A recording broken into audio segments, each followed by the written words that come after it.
Greetings and salutations. My name is Jake Query. That is Derek Schultz. And just like Frank Reich, neither of us are the head coach of the Indianapolis Colts. Right, Derek? Yeah, I'm just so happy that we get to do a show in the wake of breaking news. Right. Instead of being on I-65, seeing the breaking news and realizing, oh, we just flushed 90 minutes down the toilet. Well, What are we going to do with this show this week? So this is nice. This is nice to actually have the breaking news come before we tape the show. Correct. So then we can react. So Frank Reich is out as the head coach of the Indianapolis Colts. At the time of this recording of this, it appears as though that Bubba Ventrone will become the interim head coach of the Colts. And Derek, there's a lot of ways to look at this. You know, obviously this comes off of what was undoubtedly not just the worst performance of the year for the Colts, but one of the worst that we've seen in probably since you and I have done a show together, quite frankly. Yeah. And that includes the Curtis Painter years. I feel bad for saying that always about Curtis Painter, right? I know, attaching him to that. There were a lot of people that were Correct. at fault there. But at any rate, listen, the game against New England was a total disaster in every way, shape, or form. And Frank Reich, to me, is the latest scapegoat. Yeah, quite frankly. pretty much. It was time. And I think bottoming out the way that they did, 121 yards of offense, I mean, that wasn't even a functional NFL offense yesterday. That was the worst offensive performance. I've watched every Colts game for the last probably 15 years. Look at this photo. I've been following them. What is going on here? In some capacity. I mean, they're all trying to block like one guy. I've been following them in some capacity for the last 20, and it's the worst offensive performance that I've seen, for sure. Lowest offensive output since 1997, so the last year pre-Peyton era. But, Jake, it's broken right now. And I actually like what Zach Hicks wrote. I think he tweeted this earlier this morning. We're taping this right now on Monday, that if fans think that this is just a coaching problem, they're in for a rude awakening. Correct. Because this goes everywhere. All of Derek, the tentacles of this collapse are wrapped around the necks of the entire franchise right now. Here's the thing. With each step of this year that has been a disaster, what I said this morning was this. What we heard going into this season was that the Colts were going to be all chips in, period, right? Mm-hmm. That meant that everybody, in order to be a part of the franchise, they had to be all in. They were committed to the horseshoe. They were dedicated towards the common goal. It's cool. They're 3-5-1. That performance in New England, you have a quarterback who, sure, is aging and didn't look great, but is still competent in Matt Ryan. That, yeah, I know he had the shoulder injury, but we were told that that was not reason for his benching. Okay? So that means that one of two things took place yesterday. That was either the Colts punting on the season and saying, we are setting ourselves up now for a draft pick. That's cool. Just admit it. Pacers admitted it. Yeah. And completely turned the tone of the fan base. People went from being apathetic about the Pacers to like, you know what? They're rebuilding? Cool. I'm in. This can be fun. Let's watch. I'm ready to grow with them. The Colts are either rebuilding and not telling us, or, which would be more egregious, they are in fact all chips in, and what we found out is their chips suck. And that comes down to who put it together. Because at first, the kicker, scapegoated. Mm-hmm. Next, the quarterback. Yeah, it was Scapegoated. Ryan a couple weeks later. Next, OC. the offensive coordinator. Scapegoated.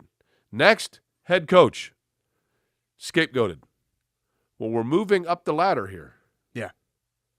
If things don't change in the next 9 weeks, and they're supposed to still be all chips in, period, and they're losing, who's next on the rung? Well, yeah, I mean, things aren't going to change. This, like I said, this is a poorly constructed football team, Derek. It's not a functional NFL offense right now, right? And that has to fall on just beyond the coaching. You know, here's the thing.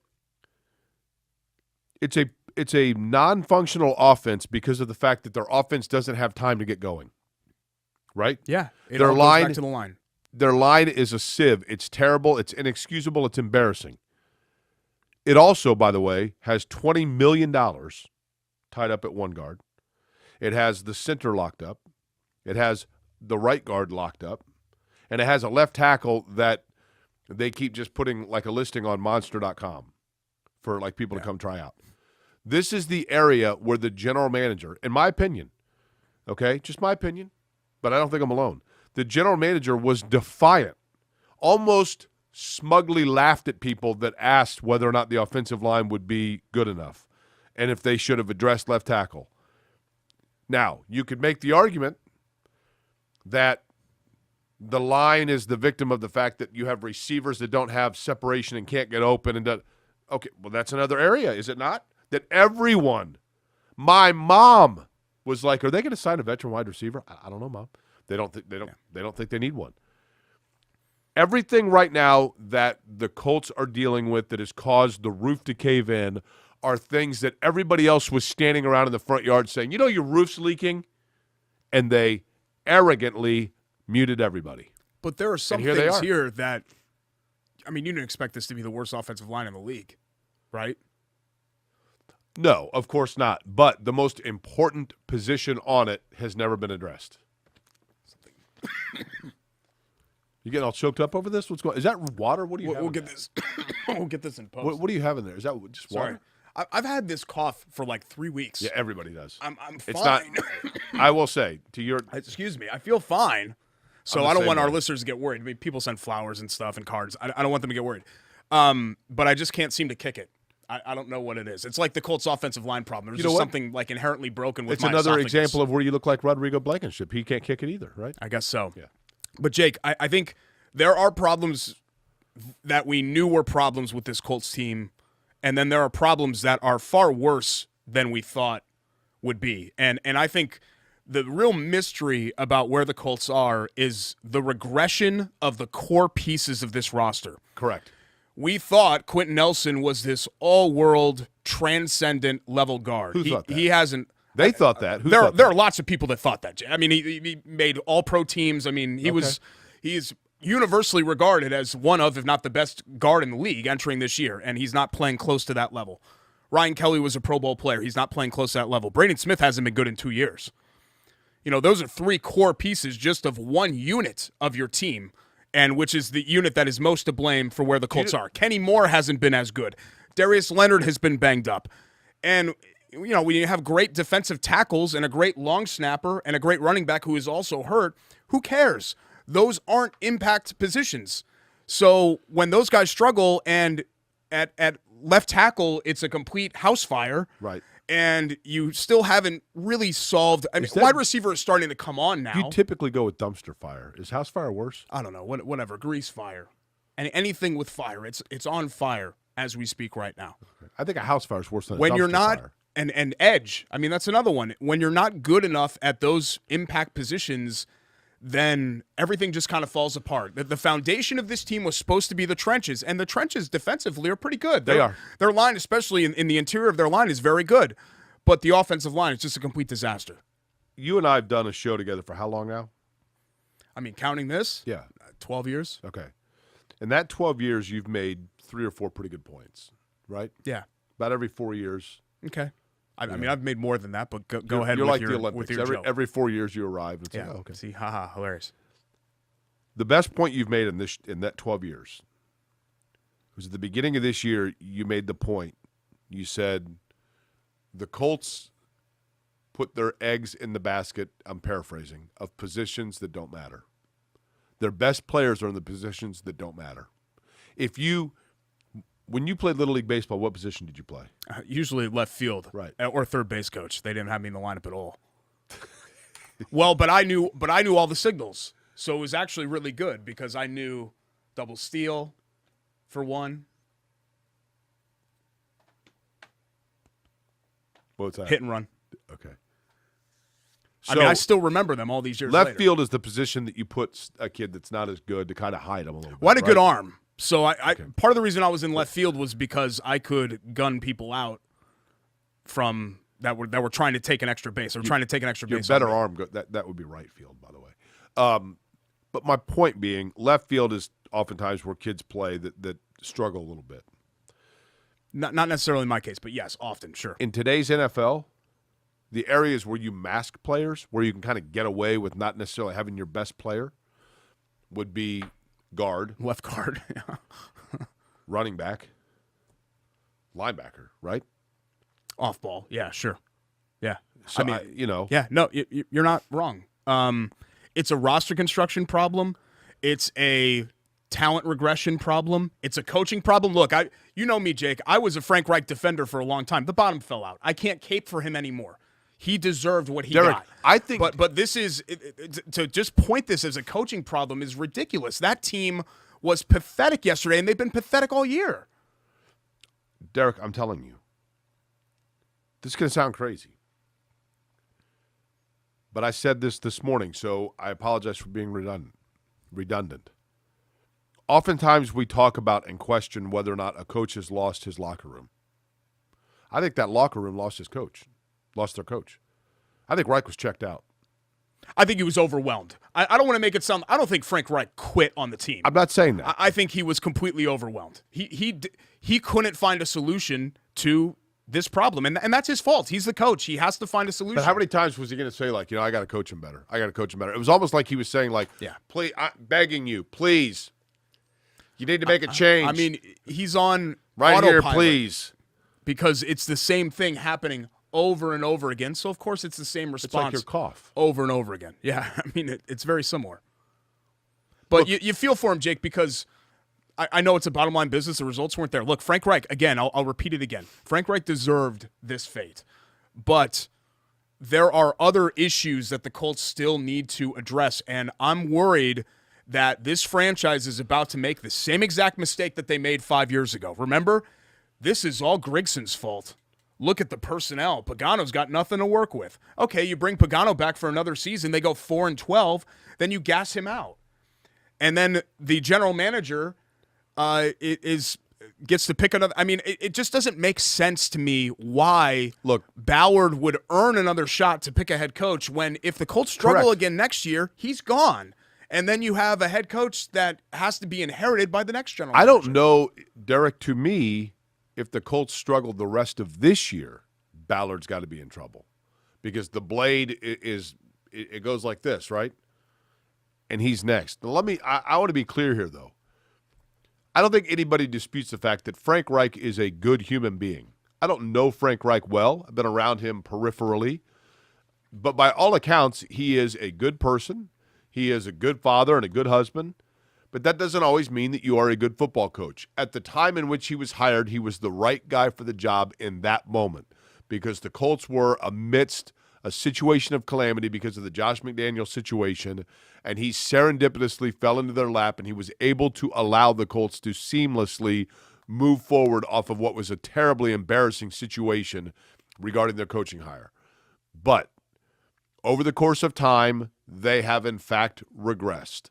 And the head coach is always the one, Derek, that takes that fall. In my opinion, he is the latest to be scapegoated for what is, and I'm not saying it's entirely on Chris Ballard, but what seems to be, in totality, a problem within the infrastructure of the Indianapolis Colts organization. Whether that's an owner who claims to not be meddling, but in fact is meddling, a general manager who doesn't want to listen to anybody and probably should. I don't know. Those are just my outside perceptions. I'm not saying that makes them fact. But Frank Reich is the latest scapegoat in a long list of them. And now he and Marcus Bradley and Rodrigo Blankenship get to sit back and watch the game on Sunday and know that if they want to watch the Colts, they better watch it on the regular channel because they can't watch it on Red Zone because they don't appear. No. Because they were 0 for 16 in third and fourth downs. Yeah, I mean, the Colts just demoed their kitchen, and their basement has black mold in it. Should they call Chateau kitchens? Yeah, I mean, there we go. We'll make a Chateau analogy. I mean, that's exactly what's happened here. The whole house needs to be raised. Right. That's really the issue here. The Colts just need a reset, a fresh start. Look, they were patient. I mean, it's actually amazing to me that Frank Reich only coached here 4.5. Doesn't it feel like more than that? Yeah. It feels like he was here more because the Colts have been through so much in the me last ask you something, 5 Derek. seasons. Pull up a list for me of Indianapolis Colts head coaches. We're going to do a fun little exercise here. We're going to test the memory. This is when you get older, they do little drills to test your memory. So we're going to see if I can name every coach that the Colts have had since they moved. You'll be better at this than me because I'm not as well versed in the pre-Peyton era as you are. So since they moved here from Baltimore, Yep. let me know when you got it. I got it. Okay, Frank Kush. Yep. Rod Dowhauer. Uh-huh. Rick Venturi. Yep. Ron Meyer. Yep. Not in that order, but yes. Ted Marchibroda. Mm-hmm. Linda Infante. Yep. Now you're in cruise control from here. Hold on. Jim Mora. Yep. Tony Dungy. Mm-hmm. Jim Caldwell. Now, can you hear Rake in the other room? No. Because that's supposed to be soundproof glass, and I can hear him rattling off some of the names. Have I missed anybody yet? Yes. Okay, you hold missed on. an interim head coach. I know this for like 2 games, right? This was actually 1 game. I know this. Give me the initials. HH. This is going to be tough because I don't know this at all. What year was this? I I know this. Was it, was after? it was a long time ago. He's dead. Sorry, he has since passed away. Sorry, we'll get that in post. 3, 2, 1. He has perished. Is that too much too? Should I not say? 3, 2, 1. He is deceased. Hal Hummy. Hal Hunter is his name. Hunter. Yes. Okay, sorry. That was what year? Was that after Dowhauer? I mean, he kicked it in like 2014. I'm talking about what year he was coaching. Oh, sorry. 84 was when he was coaching. Yeah, Yes, okay. he passed in. So anyway, so then Jim Caldwell. After Caldwell would have been Chuck Pagano. Yeah, and then into Reich. And There then you Frank go. Reich. Yeah. Okay. But this is the first time since Irsay took over as head decision maker that they have fired a coach in season. And that's my concern, Derek. My concern is I know what it was like. I remember Rick Venturi running on the field ecstatic because of a blocked punt that saved the game against Atlanta for their first win when they were 0-13 and Dowhauer had been fired. I remember Ron Meyer coming in and running the gadgets of the wishbone and bringing in Ricky Turner. I remember Rod Dowhauer, who was always one aspirin from a coma in his press conferences, had no personality and they couldn't get anything going and there was nothing exciting about him. And it feels like this is where we are. That's what it feels like. I mean, it's a mess. And it's, again, I think we're painting this as a Ballard Reich issue. This really goes back to Deflategate. That was the high water mark of the Pagano-Grigson era. And since then, this has been 8 seasons of the Colts treading water, and now they've drowned. I mean, that's essentially where we are now in year 8 of this. This has been a long slog of mediocrity. Because remember, the first couple of years post-Peyton, I think everybody thought, hey, this is going to be easy. We're going to just turn right to Andrew Luck, and here we are. Let's just keep on rolling, 10-win seasons, AFC South championships, and all of that. And then it went away, and it hasn't come back. Yeah. And it's sad. I mean, you guys know that we can be pretty snarky on the show, right? I don't enjoy sitting through yesterday. I would rather be doing anything than watching the Colts flail around against How long New did England. you watch? I watched the whole thing. I put in the AirPods and the Hulu app on my phone, and I did leaves for the entire fourth quarter. Did you rake them or mow them? I always rake because A, it's a good arm workout, and B, it's just easier for me to control. Did you guys get that in there? Oh, do it again? Okay. Why are you biting your lip? I'm not biting my lip. Yeah, you are. No, I'm not. Yes, you are. I'm just showing off. You're biting your lip My right there. arms. You're biting your No, lip. I'm not. Yes, you are. I'm just showing my You're arms. grimacing. It's easier for me with the rake to keep them all in one spot. The blower, they just go. It's worse for your yard. You're supposed to mulch them and let it there and let them go into the soil. So you've lived in a 2-bedroom apartment alone for the last 30 years. You're going to tell me about lawn? Have you ever had a lawn?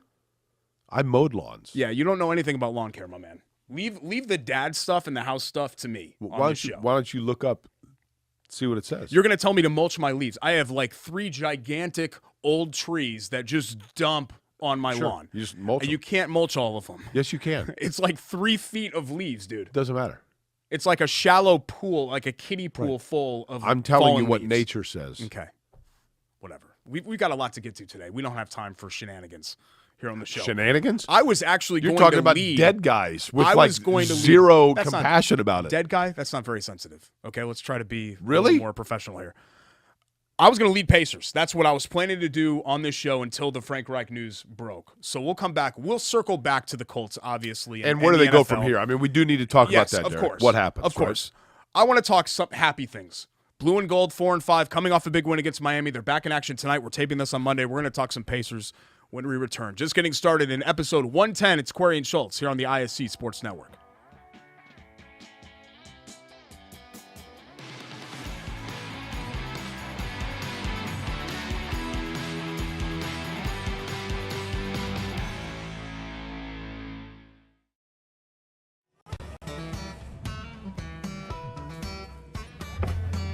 Hey, AC!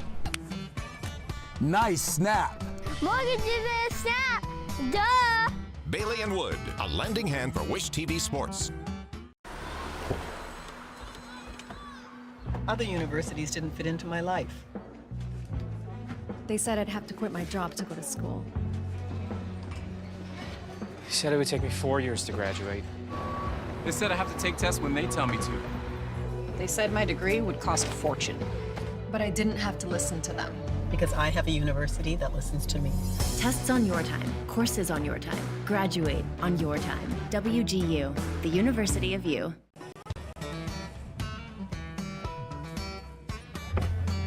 Hey, AC! Nice snap. Mortgage is a snap! Duh! Bailey and Wood, a lending hand for Wish TV Sports. Thanks so much for joining us. Episode 110 of Query and Schultz, presented by Bailey and Wood Financial Group here on the ISC Sports Network. Bailey and Wood, of course, your hometown mortgage lender, BAWFG.com, 855-350-HOME, 5-star customer service with our friends at Bailey and Wood. Give Mike and his team a call today if you're looking to refi or if you're looking to get that pre-approval for a home loan. Love them because not only are they great at keeping people in their homes here or, in central Indiana, but they keep their money right here in the area. Yeah. I mean, they're totally committed and dedicated towards helping out the community in which they live, which is very cool. 100%. Let's shift. We're going to kind of bounce back and forth today, shift back and forth with football and basketball. But the Pacers, a very promising performance against Miami the other night. They were actually competent, dare I say, effective defensively in a 101-99 win. Same song and dance here for Benedict Mathurin, who continues to light it up off the bench. Really, the one drawback, Jake, is that they're going to miss Chris Duarte probably for around a month with a pretty severe ankle sprain. Yeah, and Duarte was one that I thought kind of had probably hit his ceiling a little bit, and then, he breaks through, has a really good game, shoots the ball well, then gets hurt. But, look, I think they've gotten really good play from young players. I mean, it's too bad that Neesmith's hurt because I like what he brings to the table in terms of being that complimentary piece. But how about Andrew Nembhard? He's played pretty well. And listen, right? they've been a huge fan of his. Derek. I mean, Nembhard, they love his entry pass ability. He played well defensively for them against Miami down the stretch. And then obviously Benedict Mathurin, is everything so far that they could ever expect out of a rookie. So, there's some good young pieces there. And again, the difference between the Pacers and the Colts is not much in terms of their level of competitiveness, except for the transparency of approach. And the Pacers said going into the year, folks, listen, be patient with us. This is what we're going to be. And the Colts simply said they're all chips in, and those chips have been obliterated off the table.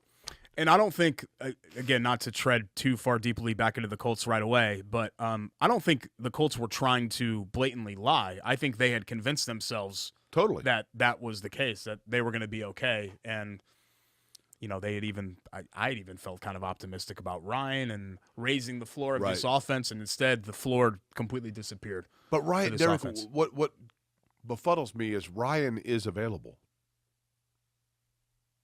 You mean like right now? Yeah. I think it's not really a decision. When you go with Ellinger, you have to be committed to that decision. I get it. So you can't go back now. But here, how about this in hindsight? How about this for a take? It is absolutely miraculous that the Colts won 3 games this year. And I understand that Ryan dug them a lot of those holes, but now looking back on it, you think to yourself, this team would be 0-9 if Ellinger had started from week 1, right? I mean, there's not really a question. I mean, it's the worst offense in football, which to me makes it the worst team in football. If you can't, even when offense is being down, if you can't score, then you're screwed. For 14. 0 for 16 when you take into account fourth down, too. I mean, 121 yards, Jake. Their leading receiver had 23 yards. Alec Pierce, he did it on 1 catch. Yeah. Give me a game yesterday. It felt like every game was 20-17, so I don't think we're going to find a great offensive game. Let's do the Jets and Bills. Okay. Jets and Bills. Hang on, my phone is all the Pacers fans are going to be mad at us because we're doing this. Hey, guys, we're talking blue and gold next. All right, Vince was all excited. He was fist pumping. He's got his Pacers hoodie on, and now we're immediately going back into the NFL. Fist pumping or fist bumping? You're doing that with your mouth again. I'm doing a fist pump. You're biting your lip. You look ridiculous. What are you talking about? I'm doing a fist bump. It's called fist bumping. It looks ridiculous though because you look constipated. Okay, whatever. I'll rewatch the tape if you want me to. I'm not doing what you say. Okay, here we go. What game did you say? Are you using dial-up internet? Yeah, Jets and Bills. Well, we're stuck here inside this. I don't know. My phone's. Does this ever happen to you? No, never. Never happens. Your phone never freezes? Wait, hold on. Are you using Safari to get to it? Don't you have like a score app? I don't know. I use the CBS Sports app. Okay, here we go. All right, great. Jets and Bills. Thank you there, Smarty Pants. You're going to do total yards? Box score. Okay. How many total yards did the Colts have yesterday? 121. Okay. Josh Allen had 86 rushing yards. Wow. So the quarterback ran for Stephon Diggs had 93 through the air. Meanwhile, for the Jets. Can you give me the team box score, though? Do you have that option? Yeah. Okay. Total, what are you looking for? Total offense? Total offense. What, 323 and 361? The Jets had, 328 in total offense? Okay, yeah, see, good guess by me. What did the Bills have? The Bills' total offense 361. 339. Okay, yeah. And those are very average offensive performances. Like that's game, right? Whatever. Yeah. But it's maybe something that we'll keep an eye on this. We'll table this discussion for later because again, I do want to talk Pacers here. I think the watchability level of college football has been I'm talking the major games, right? I'm not talking like IU and Northwestern. The watchability level has been so much higher this year than with the NFL. Yeah. Like even a good game last night, the Chiefs and Titans, a lot of that being good was just because Mahomes put the team on his back. Like I'm watching one individual, and that's what made it entertaining. The teams themselves weren't very entertaining. LSU, Alabama? Yeah, it was incredible. It's great. It was an incredible atmosphere, incredible emotion. College football is great. It was a fantastic game. Back to the Pacers, Derek, to get to wrap that up. I think the Pacers might actually be trending almost ahead of schedule. Almost? Yeah, no, they're definitely – I mean, we're talking about a 3-week sample size here, but, yeah, they're absolutely ahead of schedule. They are wanting – the Pacers want to stay in the lottery. Like, they do not want to make the playoffs. No, I know. But everybody that has that same design is playing well. You know, San Antonio's playing well. Yeah. No, you're right. But then the Lakers look like a trash fire. Brooklyn. I noticed you went to trash fire. You've gone dumpster fire, house fire, back down to trash fire. Mm-hmm. Yeah, Brooklyn. How about this? They got all kinds of problems. I love it when a throw-in in a trade or a please take this guy ends up being like a really functional player, and that's been the case in the Halliburton-Sabonis deal with Buddy Hield. Yeah. And that brings us to our Hoagie and hero you brought a of sandwich. the week. Brought to you by our friends at Hoagies and Hops, 42nd and Boulevard, hoagiesandhops.com. Wow, this is spectacular. What I have here is spectacular is what it is. A hat tip to your European vacation. Where did Jake go besides España? He went to Italy. So I have here the Italian, which is, as some of you may know, was a sandwich that I was profane over because it's so good. The best effing sandwich in Indianapolis. So you have lettuce, tomato, oil, the shaved onion, absolutely delicious.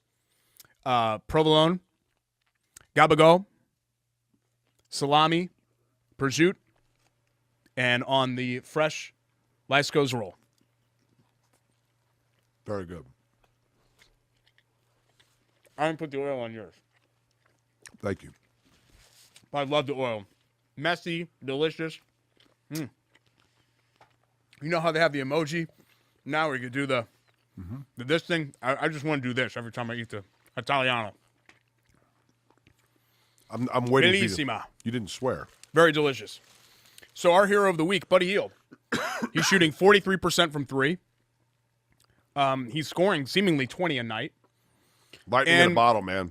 This was painted as him having a bad deal. And look, Buddy Hield is not a great defender, to say the least, and probably isn't making an amount of money that he deserves. He's making about $20 million this year. He'll make $20 million next year. But he turns 30 in December, and if he's going to shoot like this, there is a real need for that in the NBA. That is a real asset to have when you have somebody with Hield's shooting ability, even if he struggles elsewhere. And I think looking back, and this isn't even a hindsight is 2020 thing, how silly do the Lakers feel not trying to do everything that they could to facilitate that deal with the Pacers? Right. If it costs them 2 unprotected ones, fine. You've got this little tiny window with LeBron James. You need to make good on that. And the problem with Buddy Hield as a Pacer, who, by the way, has been everything you'd want. Yeah. He's been a great locker room guy. Yeah, he's great well-liked. dude. He's liked within the organization, and he's played well. And he's answered every time his number's called. But the problem is the Pacers are still probably 2 years – like, you're right. What he brings to the table is very valuable. But they're probably 2 years away from really being pushing towards where they want to be. And at that point, he's 32. They're not going to say this, but you have to trade him. I mean, you have to.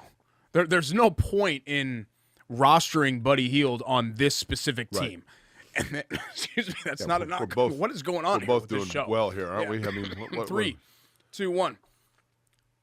And that is not a knock on Hield himself as a player. You made me laugh, and that's going to cause me to Nobody is going to believe that was a smooth transition, right? No one is going to believe that. All of a sudden, you're looking at the camera like this. And no one is going to believe that Buddy Hield. I would have cut it right before that, okay? You messed me up because you made me laugh again. So and that's caused me, okay, 3, 2, 1. And nobody is going to believe that Buddy Hield is – oh, sorry, what were we even saying? We're talking about Buddy Hield getting traded? I don't know. Yeah, okay. I mean, you have to trade him. You have to – Reich got fired today, and we both have a cough, and this is just a weird day. Like, daylight savings, just a weird day. It's kind of a weird day. Blaming it on daylight savings. I just feel like – is that it? Everything's like a little loopy right now. That extra hour of sleep just really did you in? I don't know. Clearly didn't let you get healthy. You passed it along to me, whatever you had. Like, I've just released myself from the awfulness that is the Colts, and now I just feel like kind of free. Right, and the show has just lost complete control now. But you have to trade Hield, our hero of the week. But you have to trade him. You have to trade Turner, too, who's also been solid when he's been healthy so far this year. And it'll be – I mean, this season couldn't have started better, Jake, because the young pieces are already playing well. They already seem to be gelling. And the 2 trade candidates have both held their own to the point where I think, if anything, they've increased their value from where it was a couple of months ago. So – yes, the Pacers are winning games and hurting their chances in the lottery and all of that, but I think the positives outweigh the negatives so far. Where can people get this fabulous sandwich? 42nd and Boulevard. Mm-hmm. So the southwestern edge of Midtown, hoagiesandhops.com to order online or for catering. This is in tribute to the traditions of her home in Pennsylvania, right? Mm-hmm. Do you know what is one of the great traditions here in Indiana that I love every year? The 500? And I've said that it should be a bucket list item for every sports fan in Central Indiana. The IndyCar car drop at New Year's Eve? No, they don't do that anymore. I know. Yeah. R.I.P. Went the way of the Colts interim coach. Do you know who the leading? What's that? Let's get that one too. That's a mean thing. The 3, 2, 1. Go ahead. Okay. Do you know who the leading passer is in Division III in the country in college football? Is it Liam Thompson? Correct. Yeah. Do you know who his next opponent is? Yes. Bell game is this weekend. The Monon Bell game is the best tradition outside of the Indianapolis 500 that everyone should do in the state of Indiana. It is absolutely – there are a few things more fun than going on Saturday to watch the Monon Bell game and seeing the kids from Wabash and the kids from DePaul and the rivalry and the alum coming back. And it's always a good game, regardless of record. Typically, one of the two teams has everything on the line and the other one's playing spoiler. I love it. I love everything about the Monon Bell game, and it's this weekend. Yeah, and we've got it right here on ISC Sports Network. Also on Comcast 81 as well. I'll be the sideline reporter for the second year in a row. That's right. For the Monon Bell game, and Greg Rakestraw again will be on the call. And I went to my first one last year at Wabash, and Liam Thompson had a stiff arm in that game on the sideline midway through the second quarter. They're down 21 donut. 21-0, yeah. And they came back and won, right? Yeah, I you know me. I'm not a big, momentum guy. But you could just kind of feel it being in the building. Right. And it's a 21-0 game that things just kind of changed on a dime right there. And Wabash came all the way back, ended up winning, I think, 35-28. So they scored 35 of the next 42. And Thompson was a big reason why. I mean, he's one of those guys that if he was bigger, he would have gotten probably some Division I looks. But because he's so small, tiny but mighty is Liam Thompson. Tiny but mighty. Yes. Okay. Just a bulldog of a quarterback. Was Little Giant your nickname growing up? No, Muggsy. Okay. Like for Muggsy Bogues. When I was lighting it up on the basketball court in 4th and 5th grade of Muggsy Bogues. Because I was the 1991-92 St. Joseph High School metro area summer basketball camp hotshot and knockout champion. Who gave you the nickname Muggsy? Mr. Colello, Coach Colello. Joe Colello, hey. Did anybody Muggsy. else call you Muggsy? Yeah, all the kids in the camp. I don't think they knew what my real name was. Okay. That should be the name of this program, Muggsy and Minute. Yeah? Yeah. I don't know. You're not as skinny as you used to be. That's true. Sorry. You know, I'm very self-conscious. I know you are. That's why I said it. I was just twisting the knife a little bit. Speaking of twisting the knife, Clemson and Notre Dame played a football game on Saturday, which we'll come back and talk about. More of the same for IU, and Purdue season that once looked very promising just completely has gone off the rails, no pun intended. They still kind of control their own fate, don't they? They do, because that division stinks so bad. We'll come back and talk college football when we return here on Query and Schultz, ISC Sports Network.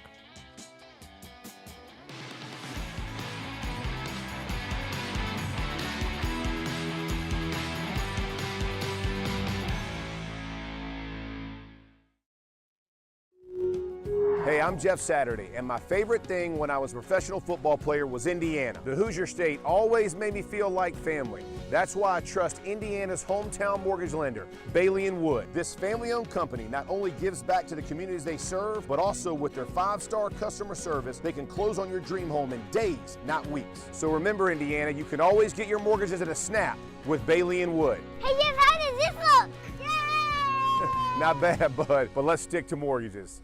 McCulling in time.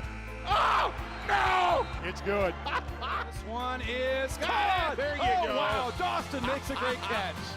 Spin, win, 3, bury it for Leland Walker. Tie the game they do with the dunk by Malik Edmonds. What a play. Oh, my goodness. I feel a little momentum starting to fall Lynn's way. Down in the Wrestler! Wrestler!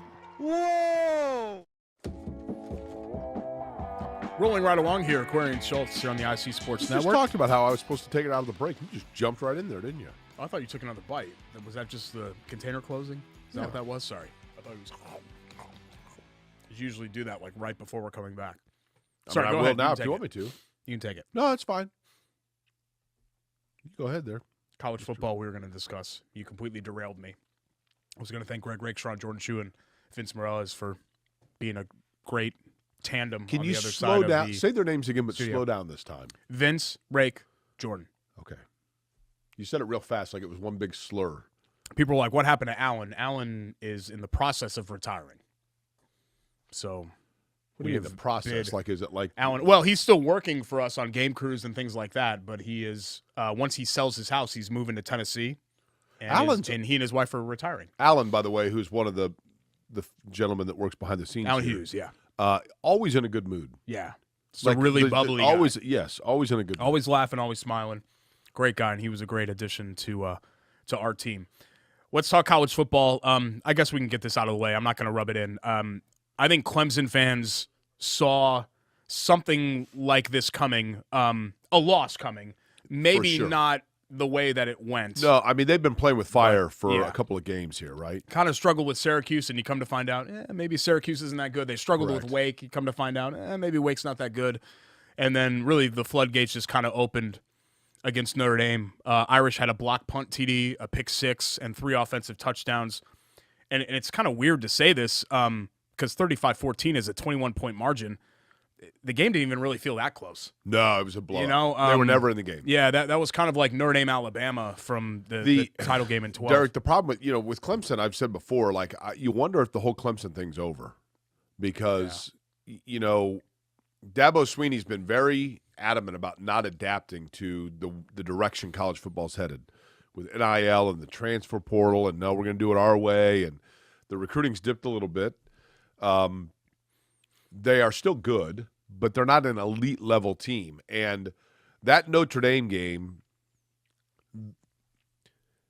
my buddy Tony was driving up to the game, the guy that I go to games with down at Clemson, and he stopped in Carmel. They were driving to South Bend, he and his wife, Diana, and Chance's son. And so we went out to lunch together, and matter of fact, Diana asked how you were. She goes, how's Schultz? Oh, nice. That was nice of them. I said, how do you know about Derek? She said, I watch y'all's show. I said, oh, okay. Very Southern gal. But at any rate, Tony and I were talking, and Tony said, Jake, I'm worried because if it's super windy there, even though Will Shipley is a good running back for Clemson, their offense is predicated on them spreading the ball around, moving the ball that way. And they couldn't throw. I mean, nobody could throw in that wind. But where the game was won and lost was in the trenches of Notre Dame completely controlling that offensive line. That's what surprised me because you're right. The talent level isn't where it was 4 years ago, but they still got dude. Like Tyler Davis is a dude, right? And they just got completely pushed around. Totally. Notre Dame it was a top 10 rush defense coming into the game, and they just got completely obliterated. Yeah, they did. And look, Notre Dame's rushing attack is very good, but to see them, I mean, the fact that Drew Pine threw for 85 yards in a winning performance, like that shouldn't have happened. They should have found a way to make Pine, who is more like a Indiana Northwestern high MAC level starting quarterback, you got to make that guy beat you. What's interesting to me, Derek, now is in the playoff. I mean, you have Georgia, who's clearly the number one, and Ohio State. So Georgia and Ohio State are in. Now, Michigan, if the Michigan-Ohio State game is close, then Michigan and Ohio State might both get in. Let me stop you real quick. Georgia is in because even a loss in the SEC championship game would be survivable for them at this point. There are a lot of people, and I'm not entirely against this viewpoint, that think that Michigan is a better team than Ohio State right now. So I don't think that if Ohio State is as bulletproof. Look, they can still get in. If Ohio State loses, they're still – if they only have one loss, they're still in, right? They'll be in the mix, but I don't think it's a guarantee because you've got Oregon. I mean, it always works itself out, right? But you have some other, back end. Well, you're going to have – what are you going to do with TCU? For the sake of argument, you're going to have – let's say Georgia's undefeated, and let's say Ohio State or Michigan is undefeated. Yeah. Those are two guaranteed slots. So let's say TCU stubs their toe, okay? And they're out. Then you have the following with one loss: TCU, USC, Michigan or Ohio State, Clemson. Who else? I mean, I don't know who else I'm missing. There is still the possibility for Clemson to eke their way in. I know that sounds crazy. Oh, yeah. By default. Yeah. Well, Ole Miss would have one loss. Well, right? Jake, somebody else you have to take into consideration. There's a good chance that Tennessee goes 11-1, and I forgot about Tennessee. I mean, and they're going to have a great resume. Tennessee may still destroyed LSU and they beat Alabama. Tennessee may still be in. Yeah, even right now. This week they might still be in. Right, but they would get passed by conference champions behind them. I think Clemson might not. But that would be the lone one that I would have trouble with. The interesting thing about Clemson is this. It's entirely possible that Clemson is a Power 5 conference champion with one loss. And who would ever have guessed that a loss to Notre Dame would be so egregious that it would keep you out? Yeah, I just think Does that make sense what I'm saying? It's a real reflection of the league that Notre Dame, who's pretty good, like they're ranked 20th. Notre Dame is probably the 23rd best team in the country this year. And Clemson's probably 10th, right? They crushed North Carolina on the road and crushed Clemson. And those are probably the two best teams in the ACC. Right. I mean, they crushed them. You know, that North Carolina game, you can look at the final score of that game. Notre Dame could have hung 60 if they wanted to. That was a name-your-score type game. And that league forever was, Florida State, but Derek, Miami. What happened? But they lost to Stanford and they lost to Marshall. I know, but I think what I'm saying is it's less about Notre Dame and more about how mediocre the ACC is. But are you sitting here saying that Notre Dame would just crush the ACC and win the ACC title? Notre Dame's 27-0 in the last 5 years of ACC regular season games. I mean, Notre Dame right now is the best team in the ACC. They've crushed the two best teams in the ACC. I understood, but what I'm saying, and then they crushed Syracuse. No, I get it, but what I'm saying, I do think that, and I know this sounds crazy, I do think that there is something to be said for interloping in to play league games and playing in a league every single year against the same teams year in and year out. I do think that there's a 9-game league schedule is different, but I mean, clearly you would agree with this. The ACC is just not up to standard as a league. In comparison to who? Other than the SEC? Everybody, the Big Ten. I mean, is NC State that much worse than, say, Minnesota? Penn State would easily probably win that league. No, that's and Penn State true. is probably the fourth as best I've always team, said, let me rephrase that. In the ACC, the upper crust. So when you talk about the upper crust, the top 3 teams, let's say, there's no doubt that the Big Ten or the Big 12 is superior, no doubt. But I think that the overall parity of the league, I think the ACC is just a bunch of average to good teams. I don't think there's any total doormat walkover teams in the ACC. I don't know that you have the Indiana, Derek, is terrible. Northwestern is terrible. Nebraska is terrible. Right? I don't know that any of those teams exist in the ACC. In other words, I think the ACC, I don't disagree with what you're saying, but I think the ACC, you're playing Minnesota and Michigan State every week. Yeah, BC's terrible. I mean, BC is Indiana Northwestern level bad.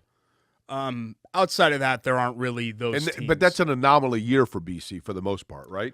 They've kind of fallen off here, but right. The fact I think what hurts the ACC is that Florida State is still coming on, and Miami's sunk. Miami's Miami awful. Is a mystery. And those are the two for years. Those were the two banner right. teams of the league, and Clemson's coming back down. Correct. Not to the point where Clemson's not a top 10. Clemson may lose to North Carolina. Yeah. In the ACC Clemson's probably a top 10 to 12 team. Just not the number 4 I think 10 to 12 is about right. Yeah. Now, in terms of the Big Ten, we talked about Purdue. Purdue controls their own fate still because nobody wants to win the Big Ten West. They all know what's going to happen when they get to the Big Ten title game, right? Everybody knows that. Mm-hmm. So I'm kidding there. But if Purdue wins out, they win the Big Ten West, right? No, because they've lost to Wisconsin and Iowa. So it's not just about Illinois anymore. It's also about the tie-breaking scenarios. You could have a 4-way tie. And if Purdue is 1-2 against Illinois, Wisconsin, and Iowa, then they probably wouldn't win that tiebreaker. I have to look to see what exactly. Sorry, nobody noticed until you said anything. I have to look to see exactly what the tiebreaking. So see, I still have it. But scenario Derek, is if for they the were to Big Ten. tie with who? If Purdue in a 3-way tie scenario were to tie with Iowa, Illinois, and Wisconsin, they have a 1-2 record against those other 3 teams. In a head-to-head, if Purdue beat Illinois and then tied with Illinois, then yes, Purdue would go to Indianapolis. But it very well might not be a head-to. I would be shocked, Jake. At this point, the Big Ten West is going to come down to a tiebreaker, multi-team tiebreaker. Because you have 4 teams tied with 3 losses behind Illinois right now. Do you have the tiebreaker? Rick says he has. Okay, he texted it to me. Read your phone, he says. You're not going to believe this. Okay. There is a former player who was just named as the Colts interim head coach. Reggie Wayne. That would be because he's already on the staff. That is the one that Cato you think June. Of. No. Same era. Not within the organization ahead of time? No. I mean, in a celebratory role, he's been part of the organization. He's still, like, active in Colts events, but he is not. David Thornton. No.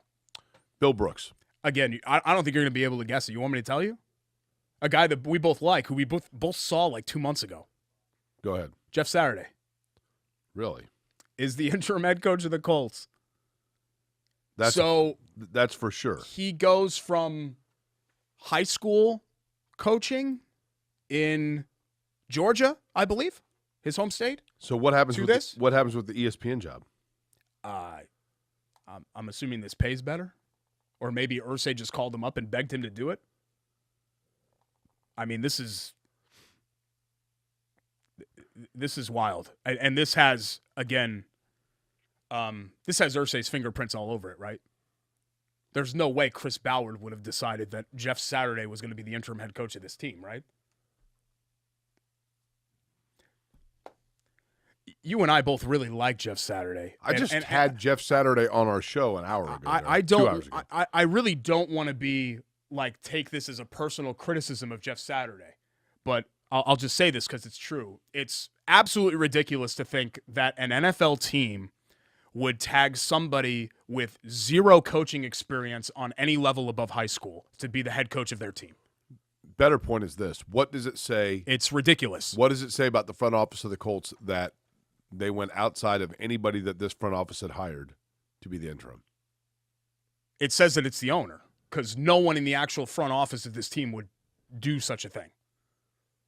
I mean, this has got to be getting ridiculed right now. I mean, people are, Zach Kiefer and people are tweeting about this like, look, I'm being serious. Jeff Saturday is the interim head coach of this team. Like, no April Fools, no joke. I mean, put up a circus tent over the whole thing. And again, I'm not trying to be mean. I hope Jeff Saturday brings some stability here and all of that. And he's a wonderful guy and a really smart dude. But Jeff Saturday's not qualified to be a head coach of an NFL team. Right? Like, there's a lot more that goes into this. Like, we see this in the NBA sometimes. We're like, hey, Derek Fisher just retired. Hey, guess what? Do you want to be a head coach? And then they just hand him the job. Right. We don't really see that in the NFL. You have to be a coordinator of some sort or a college head coach or something. How about the fact that it was like the fourth? I didn't even guess it. No. And you guess what? 14 of them? We'll come back and react to that. I'm sorry. We're coughing, and like this whole show has kind of completely gone off the rails. Oh, let's talk about Ball State. Do we really need to mention Indiana? Indiana got stomped by Penn State. They're going to go 3-9. Tom Allen should be fired. Tom Allen ain't it. Yeah. No, right? We already know that. Great win for Ball State. And Ball State basketball getting underway tonight, Derek. That's right. In their Tuesday night game. So they now move to 3-2 in the MAC standings. Chirp and they've got MAC West leader Toledo tomorrow night. Taping this right now, of course, on Monday. But ballstatesports.com for ticket info. And their home finale is, Ray, give it to me, 13th? Is it? No, not next Saturday. The thing. The 15th. Okay, that's right. They have all weeknight games. For just $15. You see right there, November 15th, just $15. You can be Schumann Stadium, gorgeous, literally an hour from Indy, hour and 10, depending on what side of town you're on. And you go up there, you're seeing big time, not only big time Division I college football, but with like conference implications on the line for just $15. I mean, these days that's the price of a movie. $15, you get to go, and great kids are loving it, and the environment there, great stadium, easy in, easy out, and big time football. Mike New's got that team playing well. Yeah, he does. And Cards only one win away from bowl eligibility, so we'll see if they can do it. Let's also fit in our Love That Play, since we were just on the college football topic, and we have our friends at Love right behind us, 353-2141, love-hvac.com. It was kind of overshadowed for Notre Dame fans in the sense that they beat Clemson, but the knock on Brian Kelly was not that he couldn't win or that he couldn't coach. It was that his teams always fell short in big games, and I loved, even if it didn't work out, I loved him going for two and just saying, you know what, screw it. I'm the new guy here, and I'm going to show you that I'm the real deal. And, of course, it ends up working. It's too bad that LSU had that ridiculous loss to Florida State in week 1, because they'd be right in the thick of the playoff right now had they not had that. And maybe they can still sneak in. But just a a wonderful move to endear yourself to a new fan base, an incredible atmosphere, and a great win for that program. How about afterwards when he said, I'm just glad I'm able to come here and restore the pride of this program.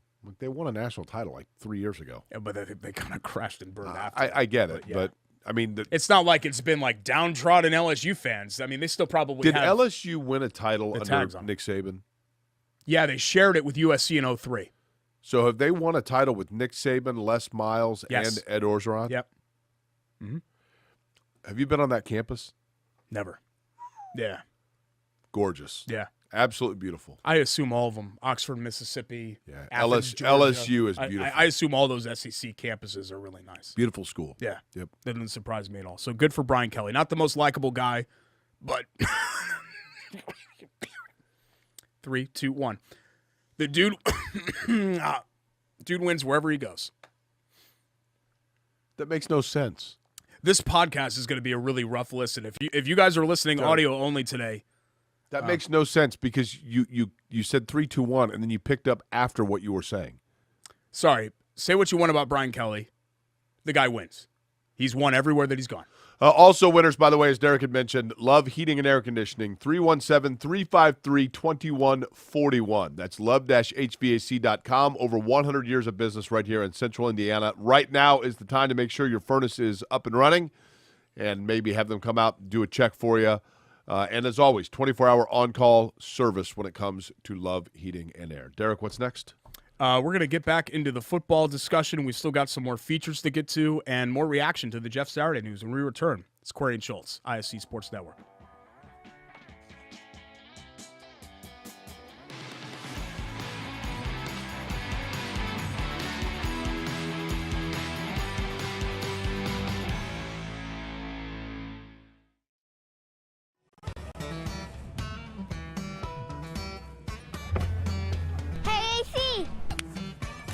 Nice snap.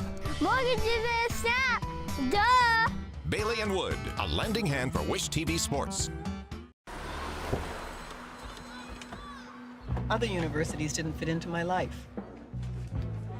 They said I'd have to quit my job to go to school. He said it would take me 4 years to graduate. They said I have to take tests when they tell me to. They said my degree would cost a fortune. But I didn't have to listen to them. Because I have a university that listens to me. Tests on your time, courses on your time, graduate on your time. WGU, the University of You.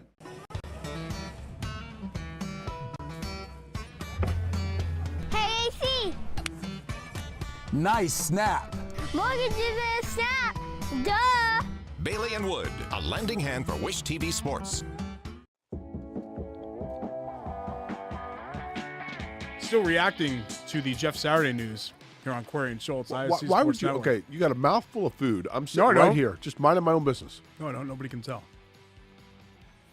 This show, episode 110, it's kind of like the Colts season. Off the rails? We're not saving it, so let's just lean into it. Let's just get a little bit silly here. Here, I'll do like AC Slater. It's happening. What's up? Query and Schultz, ISC Sports Network. Do you like AC Slater? Actually, my arms look good when I do this because I'm kind of flattening them out a little bit. There we go. Hi. Ready for me to move back? Here. We still haven't gotten to our friends at Lou Malnati's and our Who's Cooking of the Week. They're probably thrilled to still be sponsoring the show after just a crazy news day today. Jeff Saturday is the new head coach of the Colts, which is just a weird sentence that just kind of came out of my mouth there. What's not a weird sentence to say is Lou's has the best deep dish pizza around, not only in Central Indiana, but in planet Earth. And you could order fabulous. Here in Central Indiana, order.loumalnatis.com at any one of their 4 Central Indiana locations. Our favorite, our home base in Broad Ripple, which is also a dining location, West 86th Street, Carmel, and Greenwood. Derek, I don't know. I love Jeff Saturday. He's a great guy. He's been a partner with Bailey and Wood. You see him on the commercials on this program. He's a fine representation of that business. He appears on the radio show that I do in the mornings with Kevin Bowen every Monday. He's fabulous on ESPN. There's nothing about Jeff Saturday to dislike, quite frankly. But this is so out of left field in terms of what does it mean for your entire organization that when you decide to take over the wheel that you bring in somebody who has no affiliation with your current employee roster. Yeah. I mean, it says exactly what you think it says. It's what I'm concerned with now, Jake, is that there are people around Jim Irsay, not just Chris Ballard, but there are other people, Pete Ward, Jeff Gorman. There are other people that are around him that I know he trusts and that he listens to. And any one of them likely would say, hey, Jim, this probably isn't the best idea. And it may be a good idea. The fact that he is ignoring all of that, the worst outcome of this, Jake, is that as much as I like Jim Irsay, and Jim Irsay's been around football for a long time, when Jim Irsay has had direct involvement in personnel decisions, it has not gone well for the Colts historically. So, you hear all this talk about how, well, Jim Irsay is a great football mind, and Jim Irsay, he's been around football for a long time. I don't know if he's a great mind when it comes to actual in comparison to other decision owners making. He may Yes. And in this case, I mean, this is a huge PR whiff. I mean, if he's thinking that fans are embracing this, they're laughing at this. And everybody loves Jeff Saturday. Everyone. I mean, you could have made Reggie Wayne the interim head coach, and it would have made more sense than this. Right. Because at least he's on the staff. At least he has experience. You want to get to our Who's Cooking? Sure. You know who's having a really nice under-the-radar season, and maybe one of the few that you would say this about on the entire Colts team? Grover Stewart. I don't think he's under the radar anymore. DeForest Buckner. But he's been a frontline player. Yannick Ngakoue. Okay, no, it's none of those guys. Well, Yannick Ngakoue at least made his presence known. Can I keep going with my guesses? Bobby Okereke. Agreed. Contract year, has had to step in with Darius Leonard being Done hurt. a nice job.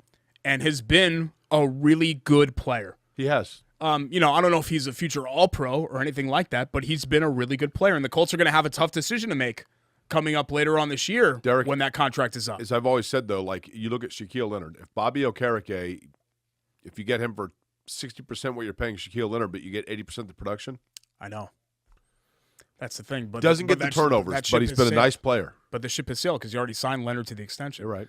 And you just wonder, I mean, this was something that the Colts had to do again. a lot of times. You're trying not to cough, but you're about to. No, not at all. Okay. With Cato June and a couple of other players, you wonder if Okereke just kind of falls into that purgatory. Did you see how well that worked? Of letting them walk. You were about to, and then I said it. No, I wasn't. You I wasn't at all. Yeah, you really were. I wasn't at all. Okay. No. So good for Bobby Okereke. It's nice to actually talk positively about a member of the Indianapolis Colts this season. Fair enough. So we'll give him a little bit of a credit there. Let's quickly go around the rest of Week 10 in the NFL. You had mentioned this on the morning show today. I was listening with Kevin. I don't think we're talking enough about the Jets and the season that they've had. I mean, to come out and beat Buffalo. Yeah. That's they've incredible. Got a good defense. Yeah. I mean, this is a franchise that's been comatose really for the better part of the last 10 years. You could break out the Jets starter jacket you have. I could. I actually gave that to like Goodwill or something, I think. So I don't have it anymore. Do you feel bad about it? It was a Vinny Testaverde jersey. No, I don't feel bad about it. I never wore it for a couple of years, and then it just kind of sat in the closet. And then I think my parents, when I moved to IU, in fact, they gave it to Goodwill. Huh. They basically tore down my wiffle ball field and got rid of all my stuff the second that I left the house.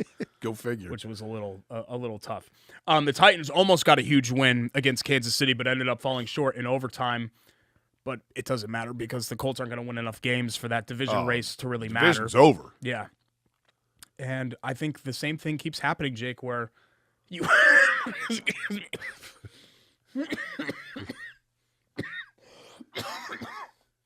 I'm not even sick. Like I'm not sick. You can't hold in. You just have to occasionally let out the little cough. No, I don't want to do that. This is a professional show. I want to be Well, look what happens. I think 7 teams this week scored 20 points or fewer and won. Yeah. And it's just the NFL offense is down across the board. I mean, we have not seen NFL offenses like this. It is interesting. Since the late aughts. So like 07, 08, 09 was the last time that we saw NFL think the offenses aughts is like this. 1900, right? Okay, well, yeah. I'm just kind of borrowing that term. Okay.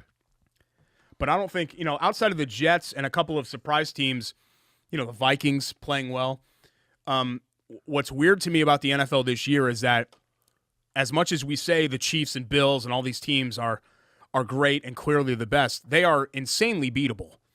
So I wonder if we're just going to have like a really random season where somebody completely stupid ends up winning this whole thing as like like the Giants of 2011 or something like that. Right. Because that's what it seems like we're heading towards here. We've got our Sage Move of the Week, Chateau Kitchen's Buy It or Bull Bleep, still to come as we put a wrap on episode 110, Query and Schultz, ISC Sports Network. Don't cough. Try to hold it in.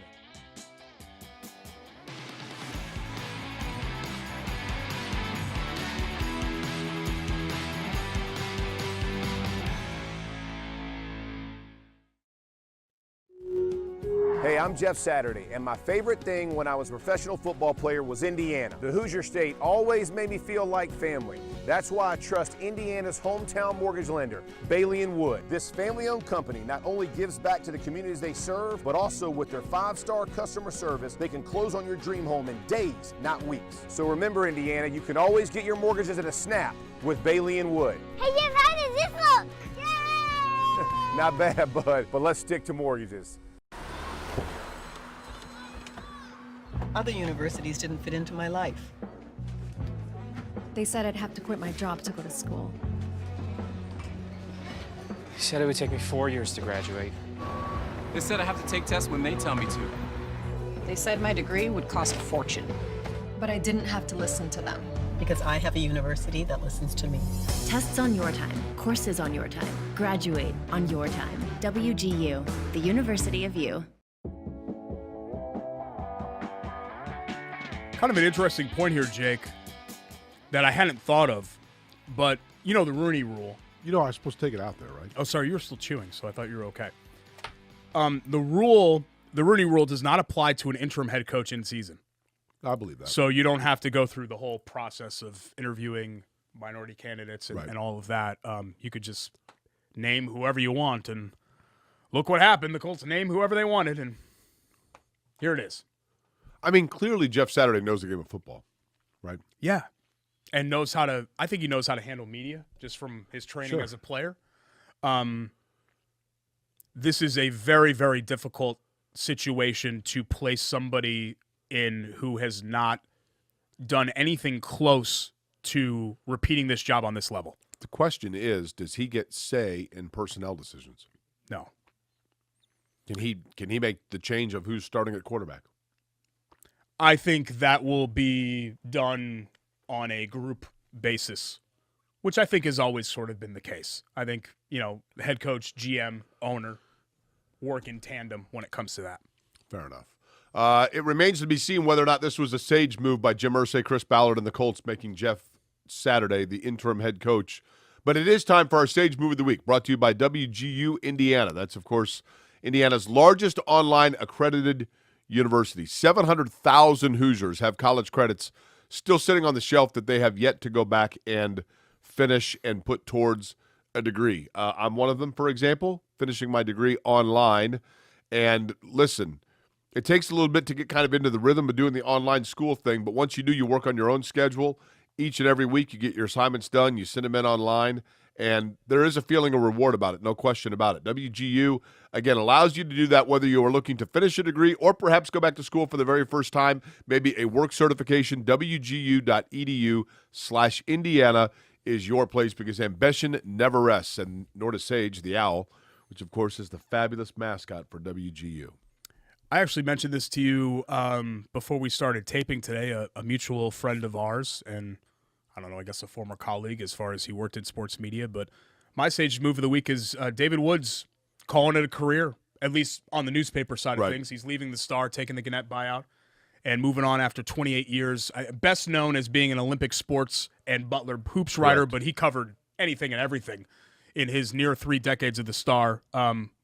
Was one of those people that whenever we had him on the old radio show, he would always compliment us during the call. That's right. Which, for my ego, was actually great. But he was, as far as I recall, he was the only person that consistently did that.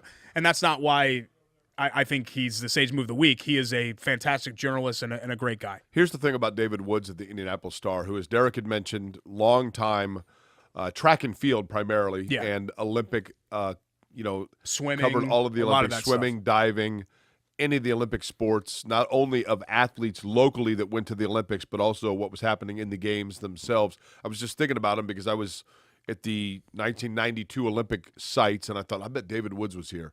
But also not only covered Butler basketball, but wrote books about their rise under Brad Stevens. David Woods, especially towards the latter part of his career at the Indianapolis Star, in a profession that love and that passion towards it wasn't always reciprocated in terms of the way the profession treated its members throughout towards the end of his career, just over the course of the change in way newspaper journalism has changed. Never wavered from the way he went about doing it. He was passionate about the areas that he covered and did a phenomenal job in keeping all of us in Central Indiana abreast as to what it was that he was covering. So kudos to a fabulous career. He had kind of staved off the whole buyout process a couple of times, Derek, and obviously felt the time was right for him. So whether it be another venture or retirement, wish him certainly the best. Yeah, great guy, and it's got to be nice. You and I both kind of exited that world, unlike David, not on our own terms. Right. But it's got to be a relief to not constantly have the piano on the wire hanging over your head.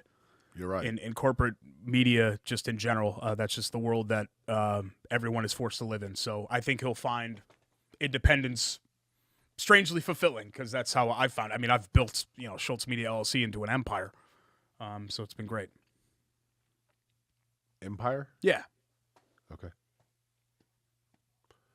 I mean, you're still in kind of the corporate media world, but I've put that in the past. I've kind of graduated that. You have your empire now. Well, are you like an ottoman? Empire sounds arrogant. I cash checks based on just who I am, as you need something else to give you the check, if that makes sense. No, it makes no sense. So, yeah, that's kind of where we're at with this thing. Okay. Mm-hmm. Are you your own brand? Is that what you're saying? Absolutely. See, you're getting it now. You're getting it now. Okay. Time for Byder It's that Bobley. marketing class I had to take. As well, our friends at Chateau Kitchens. We were talking about the Colts and all of the renovations that they're going to have to do, not only to this roster, but just to this franchise in general. If you're doing renovations on your home, call my friends at Chateau Kitchens. Visit them online, chateaukitchens.com. Go into their showroom up in Main Street in Carmel, or go ahead and get in contact with me, Derek at CoreyandSchultz.com, at Schultz975, and I'll direct you to Stephen Moore and the rest of his team at Chateau Kitchens. Great work they do. You can see the before and after pictures at Chateau Kitchens on Facebook, at Chateau Kitchens on Instagram as well. They did our kitchen. They did our guest bathroom. They're about to do our basement. They do phenomenal work. They back up everything that they do. If there's any sort of issue at all, they come in and they fix it after the fact. No questions asked. It's a tremendous group of project managers, designers, all the way up to Stephen and the ownership. Right. Fantastic group of people, and we feel like they're part of our family. I mean, I know that sounds cliche with an advertiser. Have them be part of the family, but we really do feel that way. You actually about have them Chateau. putting on an extra bedroom, right? No, we're good with the 3.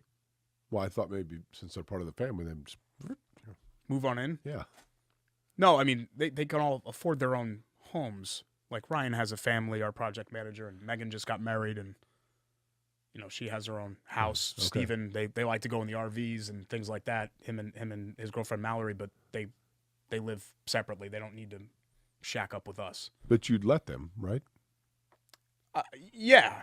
I mean, I don't think it's weird to say that they're part of the family. I think it's weird to say, come live with me. Would you let me live with you if something happened? Like if you were a burn victim or something, like if you had some sort of an ailment, then yeah, probably I would. But if you were just like call me today and said, "Hey, can I come live with you?" I would need like an extenuating circumstance to make that happen. So what about the extenuating circumstance that your kid and your dog both love me?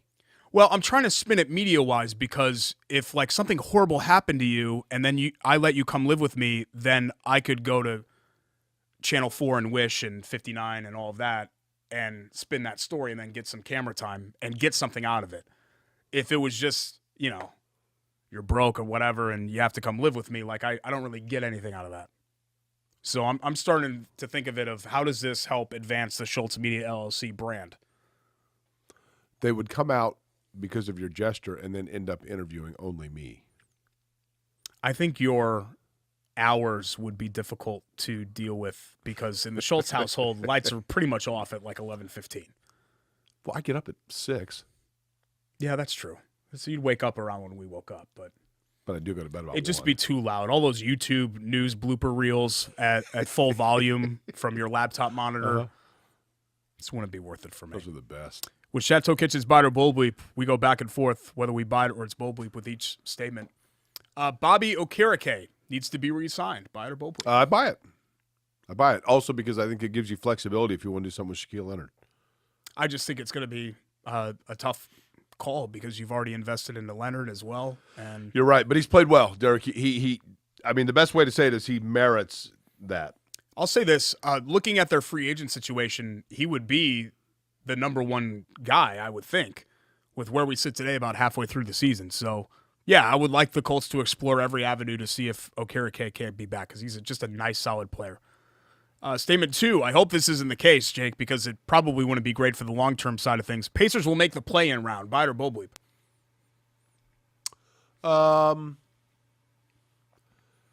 Boy, I'm going to say Bull Bleep. Yeah, me too. Yeah, because I think they're going to trade Yield. I think they're going to trade Turner. And I don't expect them to keep shooting like this. You know, that's another thing that's happened here in the early season where they've been a really good shooting team. And I don't know. Maybe that continues. And I kind of buck against the whole, this is a disaster that they're winning games. I'm not viewing it that way. Mostly because I think that you have a good foundation just with the backcourt alone. That you don't necessarily, would it be nice to have the number 1 pick? Of course. Right. I don't think you need the number 1 pick. I think you could stack an asset that's the number 8 pick and be just fine. I don't know how this draft class looks as far as depth is concerned with where we sit today, but I don't think it's the disaster that some people are making it out to be. Finally, statement number 3. I think I know where you're leaning here. The Big Ten will have 2 teams in the playoff. Buy it or Bull Bleep? Boy, that's hard to argue, Derek. If that Ohio State-Michigan game's close and then the winner of it goes on and trounces somebody in the Big Ten championship game, I could see them pulling the other one in. Yeah. Yeah. In a vacuum, it's hard to say because it is. You don't know what's going to happen, 11 right? and 110. Who are they compared to? If Michigan is compared to 12 and 1 Clemson, then yeah, I probably like their chance. If their resume is compared to 11 and 1 Tennessee, but I don't. They say that conference championship has to mean something? That's what they say. Yeah. But just kind of using eye test and all of that, we know that Clemson hasn't necessarily looked well, the part but I of don't a mean playoff Clemson, caliber but I mean team. like the Big 12 champion. Sure. I mean TCU, if they were to win the Big 12, would get in. If the Pac-12, if USC were to win in the Pac-12, they're in. And then it comes down to who is better, one loss Tennessee or one loss. But remember the last time TCU was in this mix, what happened, right? They ended up getting leapfrogged after they won by 50 points. They got leapfrogged by Ohio State, who ended up winning it all and kind of saved the committee from that decision. But I do think pedigree matters. If TCU has Texas on their jerseys, they have a much better chance of making the playoff. Texas Christian. If their jerseys are orange, burnt orange, they have a much better chance of making the playoff than as it currently stands. Right. Weird day today on the show, but thank you. Fun though. Weird day in Colts world too. God, what a. It's incredible. It's incredible to process that while we're live to tape. Oh, I wish people could see like our phones, right? I mean, it's insane. Yeah, look at. Can you focus in on this at all? You can see all the text message. Yeah, you do have some alerts that I have on there. Just a bunch. Even my wife, Ashley, never texted me about the Colts. What's going on? Thanks to Bailey & Wood Financial Group, Lou Malnati's, Best Pie in Town, Ball State Sports, Chateau Kitchens, Hoagies and Hops, WGU Indiana, and Love Heating and Cooling. Love Heating and Air, yep. For sponsoring the show. For Jake Query, I'm Derek Schultz. Gonna go grab us some cough syrup, and we'll see you next week for episode 111 here on the ISC Sports Network. Back to my sandwich.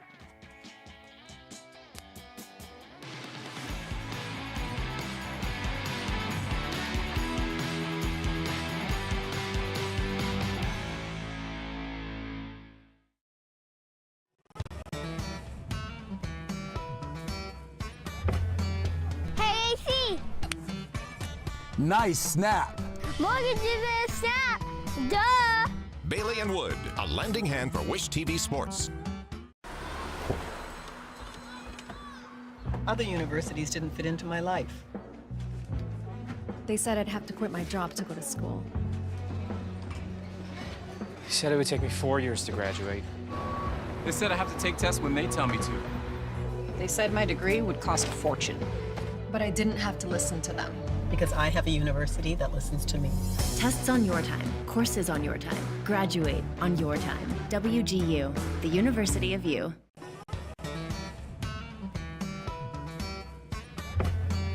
Hey, AC! Nice snap. Mortgage is a snap! Duh! Bailey and Wood, a lending hand for Wish TV Sports.